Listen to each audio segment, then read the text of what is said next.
Bonjour à tous, voilà nous sommes dimanche, vidéo un petit peu en retard, mais bon, besoin aussi de prendre du temps pour moi et de prendre aussi beaucoup de recul sur tout ce que je fais pour vous tous, voilà, de façon très gratuite et fatiguée en fait. Voilà, donc j'ai fait un niveau 1, première journée vendredi, et on a parlé de la peur de prendre l'avion pour voir la progression entre guillemets sur les émotions entre Mimulus et Rock Rose. Donc du coup, je vais vous parler de peur de prendre l'avion et vous prendrez ce que vous voulez. Comme d'habitude, c'est une façon aussi pour vous d'apprendre certaines fleurs. Et puis aussi, je fais un petit clin d'œil, gros clin d'œil même, vous voyez, à toutes celles qui ont envie de succomber aux préparations déjà toutes faites avec des posts qui sont sponsorisés sur Facebook ou sur Instagram. Avec des allégations du type régime, perte de poids, ménopause, etc. Non, il n'y a pas non plus de fleurs de bac pour prendre l'avion. Vous voyez, c'est toujours pareil, c'est erroné, c'est faux, c'est pas la réalité, on est tous différents. Et là, je vais vous proposer différentes fleurs sur la peur de prendre l'avion.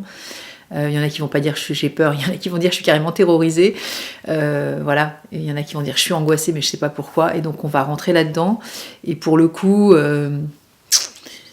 arrêtez de vous faire avoir en fait, essayez d'apprendre aussi les fleurs de bac d'une façon différente. Alors vous allez me dire ouais mais moi j'étais pas au courant, et c'est en voyant votre vidéo que je me suis dit que oui ok c'est vrai, mais je veux dire bon maintenant on a quand même des moteurs de recherche, on peut aussi poser des questions, enfin voilà, vous voyez. Les émotions, c'est pas un truc que quelqu'un décide pour vous, c'est ça que je suis en train de vous dire. Et si je vous présente un flacon avec écrit prendre l'avion, bah vous allez dire ah c'est super, c'est pour moi. Mais regardez ce qui est écrit derrière pour prendre l'avion. Vous voyez, c'est pareil pour les huiles essentielles. Il y a des complexes qui sont déjà tout faits, mais il y a aussi des huiles essentielles qui sont, comment dire, à l'unitaire. Vous voyez, pareil pour la gémothérapie. C'est ok les complexes, mais à un moment donné, non, ça peut pas être ok pour tout le monde, c'est ok pour soi. Si je fais mon propre complexe de fleurs, oui, bien sûr que c'est ok, parce que je sais ce que je ressens et personne n'est à ma place. Personne n'est à ma place. Je répète une troisième fois, personne n'est à ma place. Et je ne suis pas à votre place.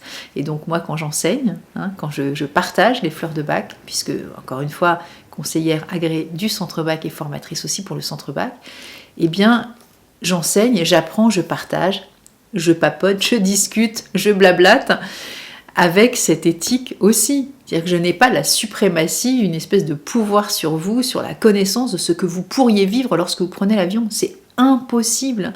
Impossible. Ce n'est pas possible, ce n'est pas réaliste. Et Bach nous parle de 293 millions de possibilités, avec des mélanges de fleurs, des mélanges que j'aurais décidé de prendre moi-même. Donc je vais sélectionner les fleurs qui correspondent à mon état personnel. Et mon état personnel, c'est mon état personnel, c'est pas celui du voisin qui va vendre ce truc-là sur Internet ou autre, en point de vente quel qu'il soit. J'ai rien contre ces personnes-là proprement parlé, mais réfléchissez aussi à ce que vous vivez à l'intérieur. Alors si vous n'avez pas accès à l'information du nom des fleurs qui sont dans le flacon, là pour le coup il y a un sacré écueil. Renseignez-vous dans la mesure où essayez aussi de comprendre comment la personne a composé ce flacon, parce que ça ne va pas correspondre non plus à votre état forcément personnel. Donc voilà, il y a 38 fleurs pour prendre l'avion. Je sais, c'est pénible à entendre, je répète toujours la même chose. Vous allez dire, mais elle est gavante. Oui, mais c'est la réalité. Quand je vous dis 293 millions de possibilités, et quand j'enseigne, voilà, je parlais du niveau 1 là vendredi, à chaque fois les personnes sont bluffées en disant non mais c'est pas possible, j'ai pas bien entendu. Mais bien sûr que si, 293 millions de possibilités de prendre l'avion pour le coup, et de composer son propre flacon pour prendre l'avion. Donc là, ça donne une espèce de champ d'infini possible. Alors infini, non, 293 millions de possibilités, vous voyez que c'est pas infini. Enfin franchement, 293 millions de possibilités d'accompagner les personnes qui ont peur de prendre l'avion, franchement, c'est quand même pas mal, vous voyez ce que je veux dire? Et il n'y a aucun vendeur de rêve, vendeur de flacons de fleurs de bac qui fera 293 millions de flacons à vendre. C'est pas possible. Il faudrait une encyclopédie universaliste pour parler de de chacune des 7 fleurs qui sont à l'intérieur. C'est impossible. Donc, composez votre propre flacon. Soyez autonome. Soyez responsable de votre propre relation à ce que vous vivez par rapport au fait de prendre l'avion. J'aurais dit prendre l'avion, j'aurais pu dire autre chose. On va faire soft, on va faire calme. Et puis, c'est vrai que c'est assez répandu, on va dire. Répandu, commun, je dirais même presque banal. Et je suis aussi moi-même passée par cette crainte de prendre l'avion.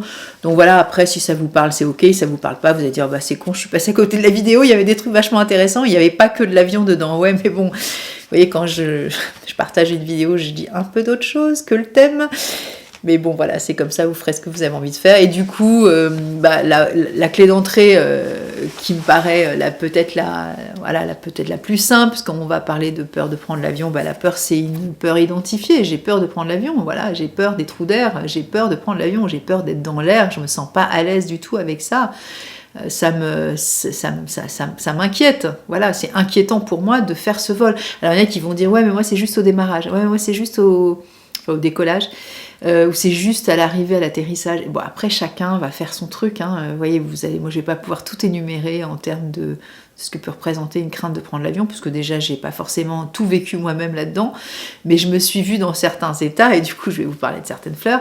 Et puis, j'ai aussi donné du conseil dans ma vie. Donc, du coup, il y a des choses qui me reviennent à l'esprit, et du coup, je me suis dit, allez, et du coup, j'arrête pas de dire du coup, je sais que j'avais déjà fait la remarque, c'est mon grand tic. De ce fait, je vais vous proposer des fleurs, encore une fois, vous faites ce que vous voulez. Donc Mimulus, c'est la fleur des peurs que l'on peut nommer, identifier. Là, en l'occurrence, j'ai peur de prendre l'avion. Voilà. Je ne suis pas à l'aise, mais je peux quand même prendre l'avion. C'est pas hyper confortable, mais voilà, je peux quand même prendre mon billet et avancer, à l'embarquement. Et j'ai quand même le cœur qui bat, mais ça va, je vais quand même prendre l'avion. Vous voyez ce que je veux dire, c'est qu'il y a ce sentiment de malaise, d'être pas tout à fait en sécurité, mais bon, c'est ok. Voilà, j'ai quand même passé le cap. Donc cette fleur, j'ai pas de préconisation particulière, et vous savez, c'est toujours quand on ressent l'émotionnel qu'on va interagir, et que là on va dire, ah tiens, c'est l'occasion pour moi de prendre des fleurs de bac.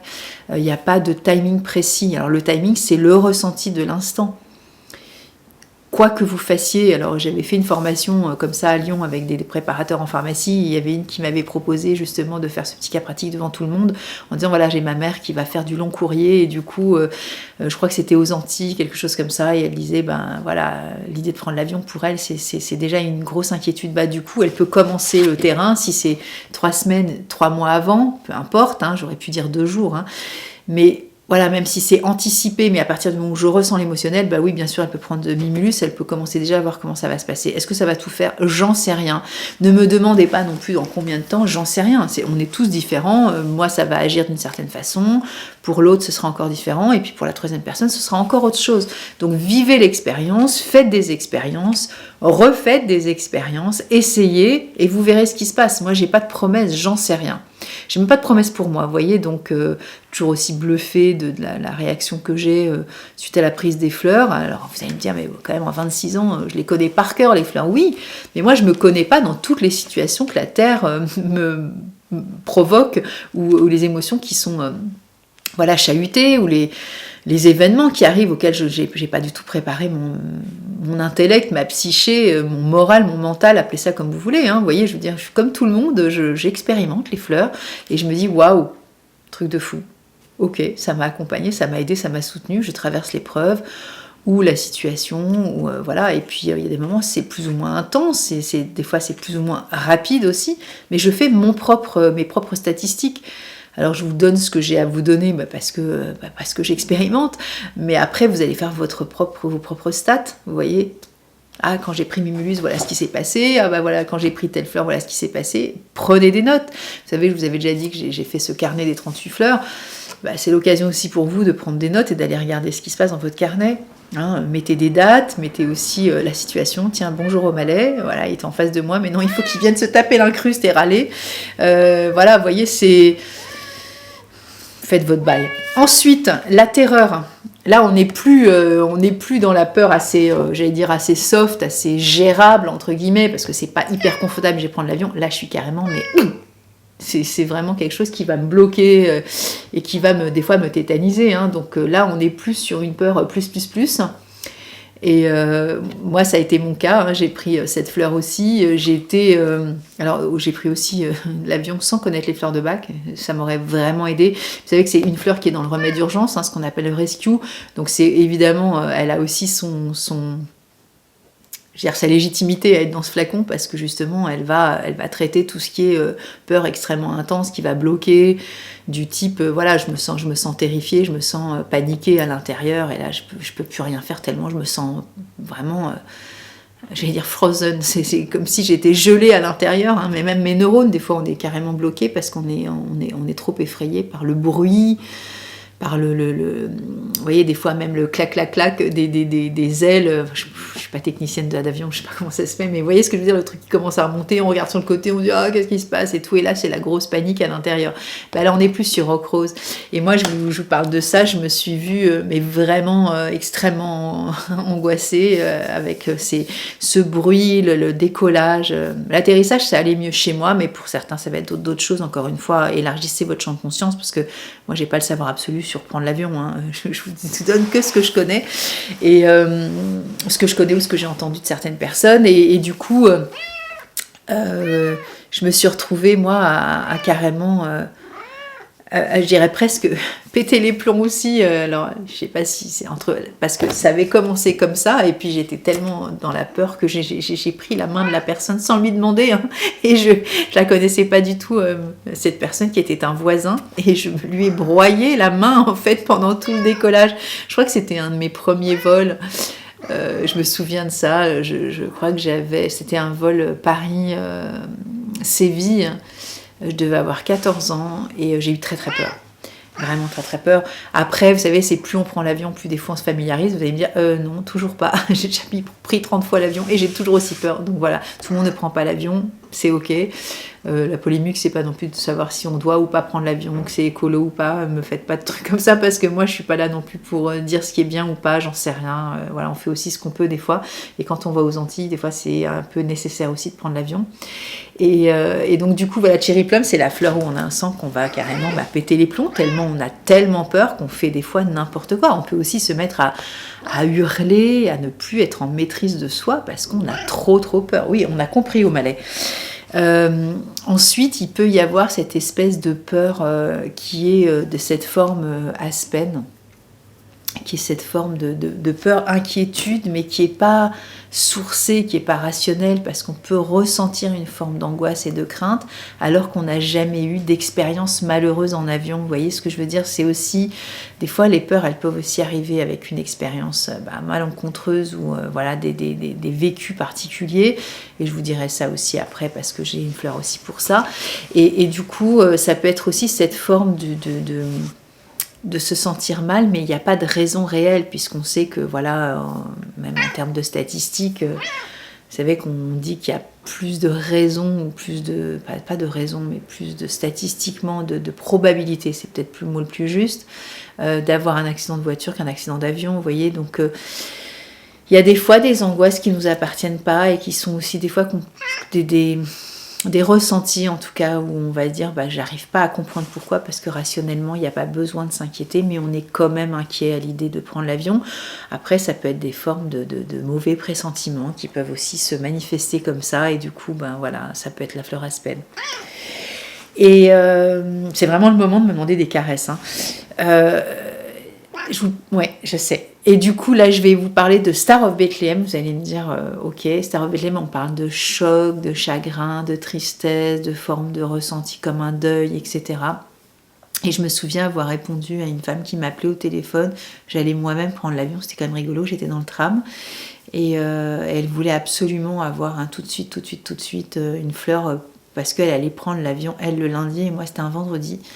Et je lui dis, écoutez, c'est très délicat de répondre comme ça en un claquement de doigts, parce que évidemment ça nécessite d'investiguer sur votre ressenti. Moi j'ai aucune connaissance sur ce que vous vivez en fait. Et donc je dis dans un premier temps, prenez la fleur la plus connue, Rescue, et déjà au moment d'y penser, prenez soit 4 gouttes, soit de pulvérisation, tout dépend de ce que vous achetez, etc. Je lui ai dit aussi, si vous ruminez beaucoup, alors je ne l'avais pas sorti, je n'ai pas pensé que j'allais en parler, mais voilà, si ça vous prend beaucoup l'esprit avant d'aller prendre l'avion, du coup, je vais aller la chercher, mais vous la connaissez déjà pour ceux qui me suivent, la fleur White Chestnut, qui est la rumination mentale. Il y a vraiment la préoccupation de l'esprit, c'est-à-dire que là, ça m'envahit l'esprit.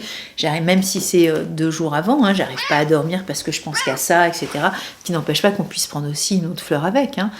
Et donc du coup, donc on parle de cette peur, et donc il y avait certainement aussi Rock Rose. Et donc pourquoi Star of Bethlehem? Parce que elle, à chaque fois qu'elle prenait l'avion, ça lui remémorait le moment où elle avait vécu des trous d'air, mais extrêmes, et pas des petites secousses. Vous savez, les trous d'air, c'est aussi des moments où on a l'impression que l'avion, n'est plus soutenu dans sa trajectoire. Je ne sais pas si vraiment on peut dire ça, mais vous voyez ce que je veux dire. Il y en a qui n'ont jamais pris l'avion, donc ils ne savent pas. Mais un trou d'air, on a ce sentiment, vous savez, comme dans une balançoire ou dans un jeu, je sais pas, on appelle ça les fêtes foraines, des trucs comme ça, où on a l'impression que, on descend vraiment. Sauf que là, c'était extrême, et elle a été très choquée, elle a été, même presque traumatisée, on va dire, et donc du coup, oui, et pour le coup, Star of Bethlehem, ça pourrait peut-être l'aider. Je dis ça pourrait parce qu'elle m'a jamais rappelé après, pour vivre ce moment qui a été vécu comme un traumatisme, pour pouvoir aussi l'aider à passer le cap. Voilà, je fais cette tête parce que je ne sais pas ce qui pourrait se produire pour elle. C'est toujours intéressant d'avoir aussi les retours de nos expériences avec les fleurs, parce que ça reste que du blabla, ce que je raconte. Et après, quand la personne va prendre la fleur, elle va dire après « waouh » ou « pas du tout » ou « ouais, pas mal, mais ». Vous voyez, ce que je veux dire, c'est qu'après, on adapte le flacon, et on adapte aussi, après on ne prend pas de l'avion toutes les 4 secondes non plus. Mais il y a des gens pour lesquels leur travail nécessite aussi des déplacements en avion, et c'est comme ça. Et puis j'ai pensé aussi à une autre fleur, vous me direz ce que vous en pensez. Dans la famille des peurs, il y a aussi Red Chestnut. Et Red Chestnut, c'est quand on s'inquiète pour les autres. Et des fois, comme justement, on peut, entre guillemets, avoir des moments de pétage de plomb ou de terreur. Bon, elle vient de tomber, je ne vais pas aller la chercher, si elle est là, Rock Rose. Des fois, on est accompagné de nos enfants ou de nos... mais surtout, je pensais à nos enfants, et des fois, on n'a pas aussi envie de leur transmettre notre peur. Et des fois, quand on a peur, on peut avoir peur sur soi, mais aussi pour soi, sur soi, surtout pour soi, par rapport à ce qu'on est en train de traverser dans l'avion. Mais aussi, même quand on n'a pas pris l'avion, ça peut être aussi nos enfants qui nous observent et qui se disent, bon ça va être terrifiant, moi le jour où je prendrai l'avion, peut-être que j'aurai aussi peur. Vous voyez ce que je veux dire, c'est que des fois il y a cette notion aussi de je m'inquiète pour les autres, parce que mon comportement aussi peut générer une forme d'anxiété, et même mes enfants peuvent aussi s'inquiéter pour moi à l'idée que je prenne l'avion, parce qu'ils savent que à chaque fois que je prends l'avion, c'est un moment délicat, et si du coup nous voyageons ensemble, ça peut être aussi très compliqué. Donc voilà, je vous laisse ça comme ça. Je ne sais pas ce que vous avez envie de faire de cette vidéo. Encore une fois, vous pouvez calquer, prendre les fleurs et les mettre en fonction de votre ressenti personnel. Si vous avez vécu une fleur qui est assez, une peur assez relativement supportable à vivre comme Mimulus, ou alors Rock Rose, ou alors Cherry Plum, ou alors on a vu Star of Bethlehem, White Chestnut, et puis après Red Chestnut. Vous voyez ce que vous avez envie d'y faire. Et puis on se retrouve dimanche prochain, normalement le matin, mais on verra si je fais cette vidéo à temps. Et je vous souhaite un bon dimanche soir, une bonne vision bon audio, ce que vous voulez, visionnage, je voulais dire, de cette vidéo. Et à bientôt peut-être. Et puis si vous avez envie de faire un stage à mes côtés, regardez sur le site guéris-toi-toi-même.com, il y a des dates. J'ai remis des dates de niveau 1 à distance et un niveau 1 aussi en présentiel sur Nice au mois de juillet, tout début juillet. Et et des stages donc sur 2 jours. Pour le cours à distance, ce sont 2 vendredis, donc là je termine vendredi prochain pour ce mois-ci, le mois d'avril. Et puis pour le mois de mai et juin, j'ai proposé 2 samedis consécutifs, de 9h à 18h, et ça se passe très bien. Donc je sais que ça peut être hyper anxiogène dans une journée entière, mais oui, mais ça passe super vite. Et je vous mettrai les témoignages audio de ces étudiantes qui ont déjà été assez dithyrambiques sur la fin de journée vendredi soir, en disant que c'est passé vraiment sans problème, et que elles sont pas ni fatiguées. Alors bien sûr que c'est fatigant, mais c'est fatigant aussi d'entendre les 38 fleurs et puis d'apprendre tout ça, parce que ça nous secoue aussi évidemment beaucoup. Mais non, il n'y a pas de... Tout se passe bien, n'ayez pas de crainte. Sinon, prenez un peu de Mimulus peut-être au départ, ou de White Chestnut.